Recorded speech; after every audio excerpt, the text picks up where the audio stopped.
ഏറെ ചർച്ച ചെയ്തൊരു പ്രധാനപ്പെട്ട വിഷയമാണ് ആശാവർക്കർമാരുടെ സമരം. തിരുവനന്തപുരത്തെ ഒരു ചെറിയ വിഭാഗം ആശാവർക്കർമാരുടെ സമരത്തെക്കുറിച്ചല്ല ഞാൻ പറഞ്ഞത്. അതിനപ്പുറത്തേക്ക് കേന്ദ്രം ആശാവർക്കർമാരോട് സ്വീകരിക്കുന്ന വലിയ അവഗണനയ്ക്കെതിരെ CITU നേതൃത്വത്തിൽ നടക്കുന്ന സമരത്തെക്കുറിച്ചാണ് ഞാൻ നിങ്ങളോട് സംസാരിക്കാൻ പോകുന്നത്. സംസ്ഥാന വ്യാപക പ്രതിഷേധമാണ് നടന്നുകൊണ്ടിരിക്കുന്നത്. ഇന്ന് തിരുവനന്തപുരത്ത് ആശമാരുടെ മാർച്ചും പ്രതിഷേധ ധർണയും ഒക്കെ ഉണ്ടാകുമെന്നാണ് മനസ്സിലാക്കാൻ കഴിയുന്നത്. വിവരങ്ങളുമായി ഷീജ ഒരിക്കൽ കൂടി നമ്മളോടൊപ്പം ചേരുകയാണ്. ഷീജ, ആശാവർക്കർമാരുടെ വലിയ സമരമാണ് നമ്മൾ കാണുന്നത്. തിരുവനന്തപുരത്തെ ഒരു ചെറിയ വിഭാഗം ആശാവർക്കർമാരുടെ ആ സമരത്തെക്കുറിച്ചല്ല നമ്മൾ സംസാരിക്കുന്നത്.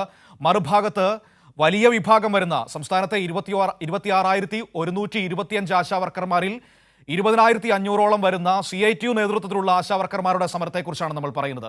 കേന്ദ്ര സർക്കാരിന്റെ അവഗണനയ്ക്കെതിരായി നടത്തുന്ന വലിയ സമരം, തൊഴിലാളികളായി പോലും അംഗീകരിക്കാൻ കഴിയാത്ത കേന്ദ്ര നിലപാടിനെതിരായ സമരം. ആ സമരം ഇന്ന് തിരുവനന്തപുരത്ത് എങ്ങനെയാണ്?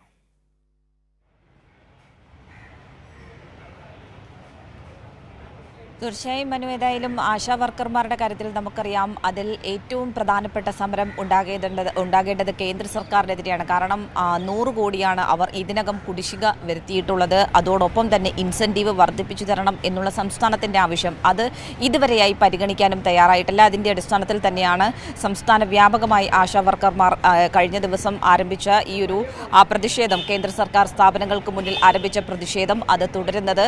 അതിൽ കഴിഞ്ഞ ദിവസം, അതായത് കാസർഗോഡ്, കണ്ണൂർ, കോഴിക്കോട്, വയനാട്, മലപ്പുറം, തൃശൂർ, കൊല്ലം, ആലപ്പുഴ ജില്ലകളിൽ കഴിഞ്ഞ ദിവസങ്ങളിൽ നടന്നിരുന്നു. നമ്മൾ കണ്ടു എത്രത്തോളം ആശാവർക്കർമാരാണ് അതിൽ പങ്കെടുത്തതെന്നും അവർ കൃത്യമായ രീതിയിൽ കാര്യങ്ങൾ ഉൾപ്പെടെ ഉൾക്കൊണ്ടുകൊണ്ട് തന്നെയാണ് മുന്നോട്ട് പോകുന്നത്. ഇതിൽ സംസ്ഥാന സർക്കാരിൻ്റെ ഭാഗത്ത് നിന്നല്ല വീഴ്ചയുണ്ടായിരിക്കുന്നത്. കാരണം സംസ്ഥാന സർക്കാരാണ് 1000 രൂപയിൽ നിന്ന് 7000 രൂപയിലേക്ക് അവരുടെ ഓണറേറിയം വർദ്ധിപ്പിച്ചു നൽകിയത് എന്നുള്ളത് അവർ കൃത്യമായി പറയുന്നുണ്ട്. പക്ഷേ കേന്ദ്ര സർക്കാർ അവരുടെ ഇൻസെൻറ്റീവ് കാലങ്ങളായി വർദ്ധിപ്പിക്കാൻ തയ്യാറാകാത്ത ഒരു സാഹചര്യം നിലനിൽക്കുന്നു എന്നുള്ളതും അവർ തന്നെ പറയുകയും ചെയ്തു. ഇന്നിപ്പോൾ ഏതായാലും തിരുവനന്തപുരത്ത് AG's ഓഫീസിന് മുന്നിലേക്കാണ് ഈ ഒരു പ്രതിഷേധം. രാവിലെ 10:00 തന്നെ പ്രതിഷേധം മാർച്ച് ആരംഭിക്കും.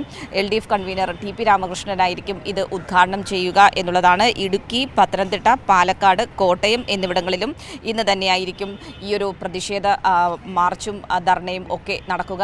എറണാകുളത്ത് മാർച്ച് 3-നാണ് നിലവിൽ ഈ ഒരു പ്രതിഷേധം തീരുമാനിച്ചിട്ടുള്ളത്. ഏതായാലും ഇതുമായി ബന്ധപ്പെട്ട് കഴിഞ്ഞ ദിവസം ആരോഗ്യ മന്ത്രിയും കാര്യങ്ങൾ വിശദീകരിച്ചിരുന്നു. ഏത് രീതിയിലാണ് സംസ്ഥാനം ആശമാർക്കൊപ്പം നിൽക്കുന്നത്, അതോടൊപ്പം തന്നെ ഈ ഒരു ആവശ്യം അതിൽ കേന്ദ്ര സർക്കാർ നൽകാനുള്ള കാര്യങ്ങൾ അവർ അർഹിക്കുന്ന ഇൻസെൻറ്റീവും ഇൻസെൻറ്റീവ് വർധനയും അതോടൊപ്പം തന്നെ കുടിശ്ശിക അത് നൽകി തീർക്കണം എന്നുള്ളൊരാവശ്യവും സംസ്ഥാനം ഏറെ നാളായി മുന്നോട്ട് വെച്ചിട്ട് ഈ ഒരു ആവശ്യത്തിൽ കേന്ദ്രത്തിൽ പോയി, അതായത് ദില്ലിയിലടക്കം ചെന്ന് സമരം ചെയ്യാൻ താൻ തയ്യാറാണ് എന്നുള്ള കാര്യം മന്ത്രിയും വ്യക്തമാക്കുന്ന ഒരു സാഹചര്യം. ഏതായാലും ഏറെ പ്രസക്തമായ കാര്യങ്ങൾ, ഇതിൻ്റെ വസ്തുത മറച്ചു വെച്ചുകൊണ്ടുള്ള ഒരു ചെറിയ വിഭാഗത്തിൻ്റെ സമരം സെക്രട്ടേറിയറ്റിന് മുന്നിൽ നടക്കുന്നു. പക്ഷേ അത് കൃത്യമായ രീതിയിൽ നമുക്ക് മനസ്സിലാക്കാൻ തന്നെ സാധിക്കും. കാരണം സംസ്ഥാന സർക്കാരിനെതിരെ ഉപയോഗിക്കാൻ വേണ്ടി മാത്രം നടത്തുന്ന ഒരു സമരം എന്ന രീതിയിൽ എന്നതിനപ്പുറത്തേക്ക് ആ സമരത്തിന് ആ രീതിയിൽ ഒരു അവർ പറയുന്ന കാര്യങ്ങളോട് നീതിയില്ലാത്ത കാര്യങ്ങളാണ് എന്നുള്ളത് വ്യക്തമാണ്. ഒരു തരത്തിലും കേന്ദ്ര സർക്കാരിനെ വിമർശിക്കാൻ അവിടെ എത്തുന്നതാകട്ടെ UDFന്റെ നേതാക്കൾ ഒക്കെയാണ്. അപ്പോൾ ഷീജ, എന്നെ അത്ഭുതപ്പെടുന്ന ഒരു കാര്യമുണ്ട്.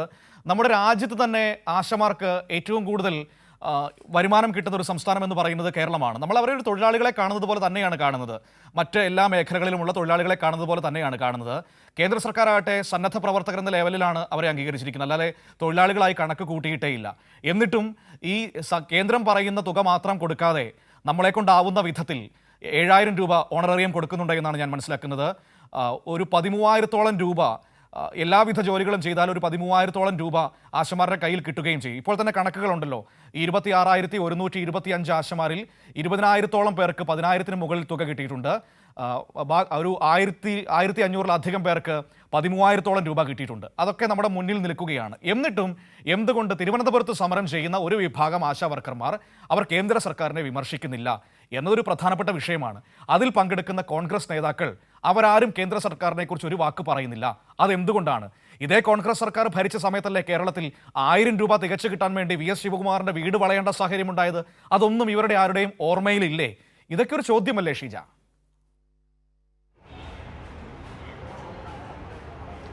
തീർച്ചയായും മനു അത് തന്നെയാണ്. കാരണം കഴിഞ്ഞ ദിവസം നമ്മൾ അതിൻ്റെ വസ്തുതകളടക്കം വാർത്ത നൽകിയിരുന്നു. കാരണം അന്ന് നടന്ന സമരം അതുൾപ്പെടെ നൽകി തന്നെയാണ് നമ്മൾ ആ കാര്യങ്ങൾ പറഞ്ഞത്. അന്ന് ഇത്രത്തോളം വലിയൊരു പ്രക്ഷോഭം നടക്കുമ്പോൾ VS ശിവകുമാർ ആണ് അന്നത്തെ മന്ത്രി എന്ന് പറയുന്നത്. അദ്ദേഹം പറഞ്ഞത് 500 രൂപയൊന്നും വർദ്ധിപ്പിച്ച് നൽകാൻ സാധിക്കില്ല, വേണമെങ്കിൽ ആ 100 രൂപ വർദ്ധിപ്പിച്ച് നൽകാം എന്നുള്ളൊരു നിലപാടാണ് അവർ സ്വീകരിച്ചിട്ടുണ്ടായിരുന്നത്. പക്ഷേ ആ സമരം ഒരു വലിയ പ്രക്ഷോഭമായി മാറുന്നൊരു സാഹചര്യത്തിൽ മാത്രമാണ് അത്തരത്തിൽ ഒരു 1000 രൂപയിലേക്കൊക്കെ കാര്യങ്ങൾ എത്തുന്നത്. പക്ഷേ LDF സർക്കാർ വന്നതിനു ശേഷം ആ രീതിയിലല്ല, ഓരോ കാലത്തും കൃത്യമായ രീതിയിൽ അവർക്ക് ഓണറേറിയത്തിൽ വർധനവ് വരുത്തേണ്ടതാണ് എന്നുള്ളൊരു തിരിച്ചറിവിൻ്റെ അടിസ്ഥാനത്തിൽ തന്നെയാണ് അത് 1000 രൂപയിൽ നിന്ന് ഇന്നിപ്പോൾ 7000 രൂപയിലേക്ക്, അതായത് 6000 രൂപയുടെ വർധനവാണ് ഈ കഴിഞ്ഞ കാലയളവിൽ LDF സർക്കാർ വരുത്തിയിട്ടുള്ളത്. അതിനൊപ്പം തന്നെയാണ് കേന്ദ്രത്തിൽ കൂടുതൽ സമ്മർദ്ദം ചെലുത്തി തന്നെയാണ് സംസ്ഥാനം മുന്നോട്ട് പോകുന്നത്. കാരണം ഇതിനകം നിരവധി കത്തുകളാണ് സംസ്ഥാന സർക്കാർ കേന്ദ്രമന്ത്രിക്ക് അയച്ചിട്ടുള്ളത്. അവരുടെ ഇൻസെൻറ്റീവ് കാലോചിതമായി വർദ്ധിപ്പിക്കേണ്ടതുണ്ട്, പരിഷ്കരിക്കേണ്ടതുണ്ട്.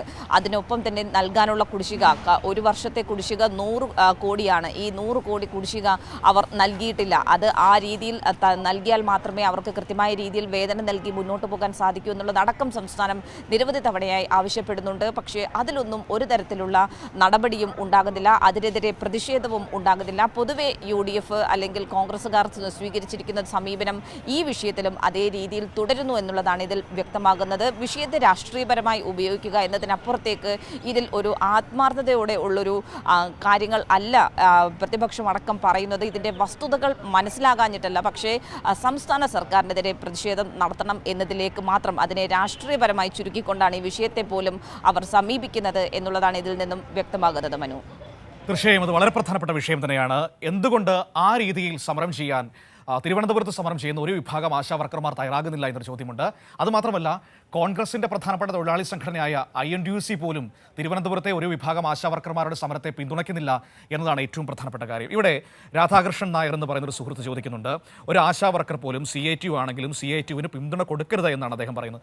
എന്തുകൊണ്ടാണ് പിന്തുണ കൊടുക്കരുതെന്ന് താങ്കൾ പറയുന്നത് ഒന്ന് വ്യക്തമാക്കിയാൽ കൊള്ളാം. എനിക്ക് മനസ്സിലാകാത്തത് കൊണ്ടാണ്. കാരണം ഈ ആശാവർക്കർമാർ എന്ന് പറയുന്നത് ഒരു സെൻട്രൽ പ്രൊജക്റ്റാണ്. അവിടെ ഒരു കേന്ദ്രാവിഷ്കൃത പദ്ധതിയാണ്. 60% ഫണ്ട് നൽകേണ്ടത് കേന്ദ്രമാണ്, 40% മാത്രമാണ് സംസ്ഥാനം നൽകേണ്ടത്. അതായത് കേന്ദ്രം നിശ്ചയിച്ചിരിക്കുന്ന ഓണറേറിയം എന്ന് പറയുന്നത് ഇപ്പോൾ 3000 രൂപയാണ്. അതിൻ്റെ 40% എന്ന് പറയുമ്പോൾ വെറും 1200 രൂപയുടെ ബാധ്യത മാത്രം സംസ്ഥാന സർക്കാരിന് ഏറ്റെടുത്താൽ മതി. പക്ഷേ നമ്മുടെ സംസ്ഥാനം അങ്ങനെയാണോ ചെയ്തിരിക്കുന്നത്? അല്ല. പകരം 7000 രൂപ അവർക്ക് ഓണറേറിയം വർദ്ധിപ്പിച്ചിട്ടുണ്ട് നമ്മുടെ സംസ്ഥാനം. രാജ്യത്തെ ഏറ്റവും കൂടുതൽ തുക അവർക്ക് ലഭിക്കുന്നത് കേരളത്തിലാണ് എന്നുകൂടി ഓർമ്മ വേണം.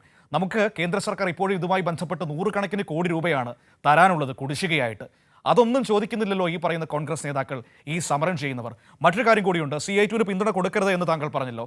ഈ CITU ആണ് രാജ്യവ്യാപകമായി ആശാവർക്കർമാർക്ക് വേണ്ടി 26,000 രൂപ വരുമാനം നൽകണം എന്ന് പറഞ്ഞുകൊണ്ട് സമരം ചെയ്യുന്നത് എന്നുകൂടി താങ്കൾക്ക് ഓർമ്മ വേണം എന്ന് പറഞ്ഞുകൊണ്ട് മറ്റു വാർത്തയിലേക്ക് ഞാൻ കിടക്കുകയാണ്.